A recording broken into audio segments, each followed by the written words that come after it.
Il Veneto e Venezia, primi in Italia a disporre di una sala operativa unica che vede a fianco i sanitari del SUEM 118 e i vigili del fuoco del 115. La nuova sala operativa unificata è il quartier generale da cui i vigili del fuoco e sanitari gestiranno d'ora in poi le situazioni di grande emergenza nell'area provinciale, in collegamento con le altre forze dell'ordine e con tutte le tecnologie disponibili. Integrazione è la parola che ha dato origine a questa sala.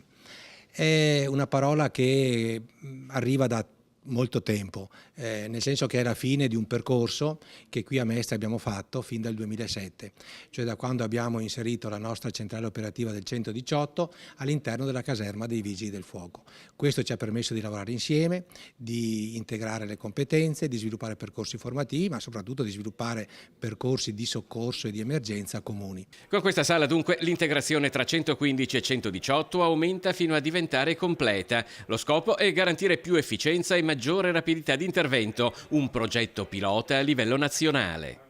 Questa è la prima sala a livello nazionale, penso che la dica lunga sulla volontà di fare, sulla visione che il Veneto continua a portare avanti, ma non sarà l'unica iniziativa che va in questa direzione. E il Veneto è il Veneto dei primi pronto soccorso a livello nazionale, è il Veneto del primo 118 a livello nazionale, adesso è il Veneto della prima integrazione a livello nazionale.